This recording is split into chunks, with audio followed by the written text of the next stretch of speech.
ហារទាំងអស់នេះសុទ្ធតែជាអាហារដែលមាន delay យូរជាអាហារដែលធ្វើឲ្យបងប្អូនតូចខូចក្លៀនទាំងវ័យក្មេងជាពិសេសហ្នឹងធ្វើឲ្យបងប្អូនកើតជំងឺទឹកនោមផ្អែមឈឺពេញពេទ្យណាបងតួលេខនៃកុមារដែលកំពុងរងគ្រោះដោយជំងឺទឹកនោមផ្អែមនៅមន្ទីរពេទ្យគន្ធបុប្ផាបានកើនឡើងរហូតដល់ប្រមាណ700នាក់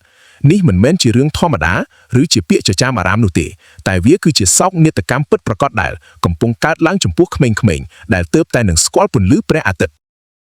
ចូលអ្នកស្រមៃមើលទៅតើវាមានទុក្ខលំបាកនិងឈឺចាប់ប៉ុណ្ណាសម្រាប់ក្មេងតូចដែលត្រូវរស់នៅពឹងផ្អែកលើម្ជុលចាក់ថ្នាំជារៀងរាល់ថ្ងៃ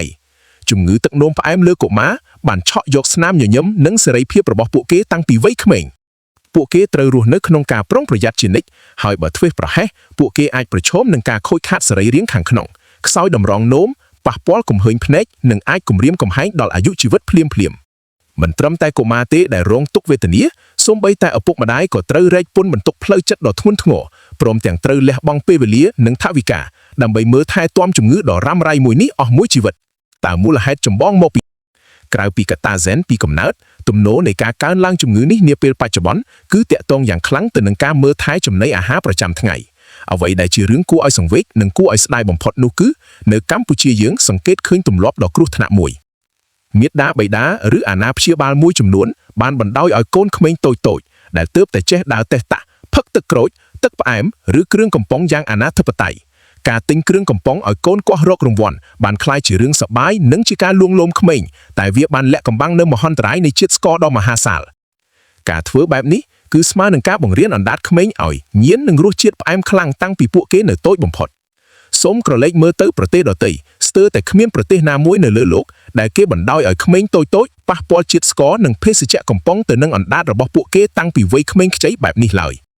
គេការពារកូនគេណាស់ចំណែកយើងមួយចំនួនបែរជាយកថ្នាំពុលលាក់មុខបញ្ចុកកូនដោយមិនដឹងខ្លួនមានពាក្យស្លោកមួយបានពោលយ៉ាងចាក់ដោតថាមនុស្សកង្វះអាហារអាចនឹងរស់បានយូរជាងមនុស្សដែលបរិភោគអាហារផ្ដេសផ្ដាស់ទៅទៀតសូមលោកប៉ាអ្នកម៉ាក់ជ្រាបថាក្មេងតូចប្រៀបដូចជាក្រណាត់សពួកគេមិនទាន់ដឹងក្តីមិនទាន់ចេះបែងចែកថាមួយណាជាចំណីមួយណាជាថ្នាំពុលនោះទេ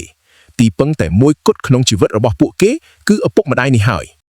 ប្រសិនបើថ្ងៃណាមួយជំងឺដ៏កាចសាហាវនេះធ្លាក់មកលើពួកគេធ្វើឲ្យពួកគេបាត់បង់អនាគតបាត់បង់ភាពស្រស់បំព្រងក្នុងវ័យកុមារភាពសូមទទួលស្គាល់ចុះថាកំហុសដ៏ធំបំផុតនេះគឺផ្ដើមចេញពីឪពុកម្ដាយតែម្ដងដោយសារតែការបណ្តែតបណ្ដោយដោយសារតែពាក្យថាអាណិតកូនចង់ផ្គាប់ចិត្តកូនខុសរបៀបគឺស្មើនឹងអ្នកកំពុងបំផ្លាញអ្វីគ្រប់យ៉ាងរបស់កូនដោយផ្ទាល់ដៃរបស់អ្នកការស្រឡាញ់កូនពិតប្រាកដមិនមែនជាការទិញជំងឺឲ្យកូននោះទេសូមធ្វើជាឪពុកម្ដាយដែលជាខែការពារកូនមិនមែនជាអ្នកបំផ្លាញកូនឡើយសូមផ្ដាច់គ្រឿងកំប៉ុងនិងអាហារផ្អែមខ្លាំងពីកុមារហើយបដូរមកថែទាំរបបអាហារឲ្យបានត្រឹមត្រូវចាប់ពីវិនាទីនេះតទៅមុនពេលវិបដិសារីមកដល់ហើយអ្វីហួសពេលសូមអរគុណសម្រាប់ការទស្សនា